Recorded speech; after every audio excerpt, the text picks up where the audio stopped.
Hi, നദീറാക്ക് ഇന്നൊരു video ചെയ്യണമെന്ന് തോന്നി കേട്ടോ. ഡ്രസ്സൊക്കെ പഴയതാട്ടോ, ഷാള് കുറച്ച് പുതിയതാട്ടോ, ഒരാഴ്ചക്ക് മുമ്പ് വാങ്ങിയതാണ്. നദീറ ഇതുവരെ ഒരു പെരുന്നാളും ആഘോഷിച്ചിട്ടില്ല കേട്ടോ. സത്യം ഒരു കാര്യം പറയുന്നത്, പരിശുദ്ധ ഖുർആനാണ് സത്യം. എൻ്റെ ഉപ്പ മരിച്ചിട്ട് 12 വർഷമാകുന്നുണ്ട്. ഇതിൻ്റെ ഉള്ളിൽ ഇതുവരെ ഒരു പെരുന്നാൾ ഞാൻ ഇതുവരെ ആഘോഷിച്ചിട്ടില്ല. സത്യ ഒരു കാര്യം തന്നെ പറഞ്ഞു കേട്ടോ. എല്ലാവരും പറയുന്നുണ്ട് നദീറ കള്ളത്തരം പറഞ്ഞാണ് നടക്കുന്നത്, നദീറയുടെ കയ്യിൽ കണ്ടമാനം കാശുണ്ട്, ബാങ്കിലൊക്കെ ഭയങ്കര പണക്കാരിയാണ്. എൻ്റെ വീട് വന്ന് പലവരും കണ്ട ആൾക്കാരുണ്ട് കേട്ടോ. ഈ പെരുന്നാളിന് ഞാൻ ഇടണമെന്നുണ്ടെങ്കിൽ എനിക്ക് അത്രമാതിരി മനസ്സിന് വേദനയായിട്ടായിരിക്കും. ഞാനൊരു പെരുന്നാൾ ആഘോഷിക്കും, ചിലപ്പോൾ അത് മരണത്തിലും കൂടെയാണോ എന്താണെന്നൊന്നും എനിക്ക് പറയാൻ പറ്റത്തില്ല. എന്നുവെച്ചാൽ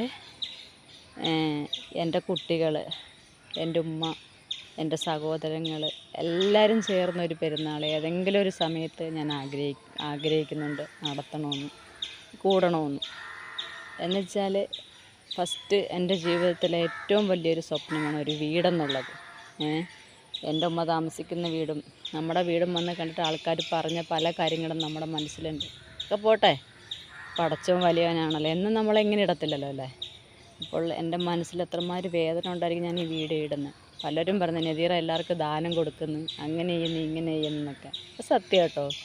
നമ്മൾ വളർന്നു വന്ന ചുറ്റുപാടും സന്ദർഭങ്ങളും അതെപ്പോഴും നമ്മൾ ആലോചിക്കും. എങ്ങനെ നമ്മൾ വളർന്നു വന്നതെന്നും എങ്ങനെ നമ്മൾ ജീവിച്ചതെന്ന് എപ്പോഴും നമ്മൾ ആലോചിക്കും അല്ലേ. നമ്മൾ വന്ന വഴി തിരിഞ്ഞു നോക്കൂല്ലേ, പുറമോട്ടും തിരിഞ്ഞു നോക്കും നമ്മൾ എങ്ങനെയാണ് വന്നതെന്നുള്ളത്. അതുകൊണ്ടാണ് എൻ്റെ കയ്യിലെങ്കിലും മറ്റൊരാൾക്ക് ഞാൻ കൊടുക്കുന്നത്, ഞാൻ കഴിച്ചില്ലെങ്കിലും മറ്റൊരാൾക്ക് ഞാൻ കഴിക്കാൻ കൊടുക്കുന്നത്.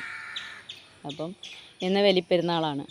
സത്യം ഞങ്ങളിന്നൊന്നും വാങ്ങിയിട്ടില്ല. ഞാൻ പച്ചക്കറി ഉണ്ടാക്കാൻ വേണ്ടി എടുത്തു വെക്കുകയാണ്. അത് ഇൻഷാല്ലാ ഞാൻ ഇടുന്നുണ്ട് കേട്ടോ. പച്ചക്കറി ഒന്നും വാങ്ങാമെന്ന് ഞാൻ ഒന്നും വേണ്ടാന്നും പറഞ്ഞു. ചില ഞാൻ ആരാൻ്റെ വീട്ടിൽ കിടക്കുന്നു, എൻ്റെ പിള്ളേർ വല്ലതും, ഒരു സ്വന്തം വീടില്ല, വാടക വീട് ഉള്ളതും ഇല്ലാത്തതും തുല്യം, ഒരടുപ്പ് വെച്ച് ഭക്ഷണം ഉണ്ടാക്കി കഴിക്കാൻ പറ്റത്തില്ല. പിന്നെ ഉമ്മ കിടക്കുന്നിടമെന്ന് പറഞ്ഞാൽ ഒട്ടും സ്ഥലവും സൗകര്യമില്ല. പല ചാരിറ്റിക്കാരും വന്ന് കണ്ടതാണ്, എന്നിട്ട് നല്ലൊരു അഭിപ്രായം പറഞ്ഞിട്ടില്ല. പിന്നെ പലരും നമുക്ക് പൈസ തരാമെന്നൊക്കെ പറഞ്ഞു. ഓരോരുത്തർ പറഞ്ഞു എനിക്ക് വീടൊക്കെ വെച്ച് തന്നേക്കാമെന്ന് പലരും പറഞ്ഞ് ഞാനിങ്ങനെ അറിഞ്ഞു. പോട്ടെ, ഞാൻ ചെവി കൊണ്ട് കേൾക്കാത്തൊരു കാര്യം ഞാൻ പറയാറില്ല. പക്ഷെ എൻ്റെ കണ്ണുകൊണ്ട് കണ്ടാലോ ചെവി കൊണ്ട് കേട്ടാൽ മാത്രമേ ഞാനത് പറയത്തുള്ളൂ. വലിയ വീട് ചെയ്യാൻ ഞാൻ ആഗ്രഹിക്കുന്നില്ല. അപ്പം എൻ്റെ മനസ്സിലൊരു വലിയൊരു കാര്യമാണ് ഒരു ചെറിയൊരു വീട്. വലിയ വീടൊന്നും വേണ്ട, ഒരു 2 മുറിയും ഒരു ചെറിയ അടുക്കളയും ഒരു ഷീറ്റിട്ട വീട്, ഒരു 2 സെൻറ്റ് സ്ഥലം മതി, തോനെയൊന്നും വേണ്ട. ആ 2 സെൻറ്റ് സ്ഥലത്തിനത് ചെറിയൊരു ഷീറ്റിട്ട വീടും മതി, വലിയ വീടൊന്നും വേണ്ട. അതിൽ ഒരു സന്തുഷ്ട കുടുംബം. എൻ്റെ ഉപ്പ ഞാൻ ഒരുപാട് ആഗ്രഹിച്ചാണ്, പക്ഷെ എൻ്റെ ഉപ്പ മരിച്ചുപോയി. അതുകൊണ്ട് എൻ്റെ ഉമ്മ ഉണ്ട്. അപ്പം എൻ്റെ ഉമ്മാക്കെങ്കിലും അവിടെ ഇരുന്ന് ഒരു നേരത്തെ ഭക്ഷണം എൻ്റെ ഒപ്പം. ഇപ്പം രാവിലെ വിളിച്ച് ഓരോരുത്തർ പറയുന്നത് അവളിവിടെ മലപ്പുറത്ത് വന്നിടുന്ന അവൾ ഇങ്ങനെ നടക്കുകയാണ്, അങ്ങനെ. എനിക്ക് മലപ്പുറം കൊണ്ട് ഒരുപാട് നല്ല ഫ്രണ്ട്ഷിപ്പ്, നല്ല ബന്ധമുണ്ട്. എന്നെ ഒരുപാട് ആൾക്കാർ ചേർത്ത് നിർത്തുന്നുണ്ട്, സ്നേഹിക്കുന്നുണ്ട്. അതുകൊണ്ടാണ് ഞാൻ മലപ്പുറം വിട്ട് പോവാത്ത കേട്ടോ. അതിന് പല രീതിയിൽ എന്നെ പറഞ്ഞുണ്ടാക്കുന്ന അപവാദങ്ങൾ അതൊന്നും എനിക്ക് കുഴപ്പമൊന്നുമില്ല, നോ പ്രോബ്ലം. അത് എന്നെ സംബന്ധിക്കുന്ന കാര്യമല്ല. പണ്ടൊരു പഴഞ്ചൊല്ലുണ്ട്, കട്ടവർക്കേ കഴക്കത്തോളെന്നും. ഞാൻ കട്ടിട്ടില്ല, ഞാൻ തെറ്റ് ചെയ്തിട്ടില്ല, അതുകൊണ്ട് എനിക്ക് യാതൊരു വിഷമവുമില്ല. അപ്പം എൻ്റെ വീട് വന്ന് കണ്ടിട്ട് പോയവർ വരെ പറഞ്ഞു കൊടുത്തത്. ഞാൻ അങ്ങനൊരു സാഹചര്യത്തിൽ കണ്ടിട്ട് വന്ന് പല ആൾക്കാരും പറയുന്നുണ്ട്, അവരും പടച്ചവനും കൂടെ ആയിക്കോട്ടെ. എന്നും അള്ളാഹു എന്നെ ഇങ്ങനെ ഇടത്തില്ലല്ലോ, ഏതെങ്കിലും ഒരു സമയത്ത് എനിക്ക് നല്ലൊരു ഭാഗ്യം ഉണ്ടാവും. ഒരു പെണ്ണിൻ്റെ ജീവിതത്തിൽ ഏറ്റവും കൂടുതൽ അവളുടെ ഭർത്താവ് എല്ലാം കൊണ്ടും നല്ലൊരാളായിരിക്കണം, അവളുടെ ഭർത്താവ് ഒപ്പം വേണം. അതില്ലെന്നുണ്ടെങ്കിൽ അവൾക്ക് ഉപ്പ വേണം. ഇത് രണ്ടും ഇല്ലാതെ വരുമ്പോൾ അതിൻ്റെ വിഷമവും ദുഃഖവും ശരിക്കും ഞാൻ അറിയുന്നുണ്ട്. ഭർത്താവില്ലെങ്കിലും നമുക്ക് ജീവിക്കും, പക്ഷേ നമ്മുടെ ഒരു കൂട്ടും നമ്മുടെ ഒരു ബലവും നമ്മുടെ ഒരു ധൈര്യവും നമ്മുടെ ഉപ്പയല്ലേ. അത് പോയി കഴിഞ്ഞാൽ പിന്നെ ആരാ? അല്ലെങ്കിൽ നല്ല സഹോദരങ്ങൾ വേണം. ഈ പറയുന്നൊന്നും എനിക്കില്ല കേട്ടോ. സഹോദരങ്ങളുണ്ട്, 1 അല്ല 3 പേര്, പക്ഷെ ഒന്നിനെയും കൊണ്ട് ഒരു ഗുണവുമില്ല. ഒരാങ്ങളെ എവിടെയാണെന്ന് പോലും അറിയില്ല. ഒരാങ്ങളയ്ക്ക് കുറച്ച് മാനസിക പ്രശ്നം ചെറുതായിട്ടുണ്ട്, സുഖമില്ലാത്ത ചെറുതിലേ ഉള്ളതാണ്.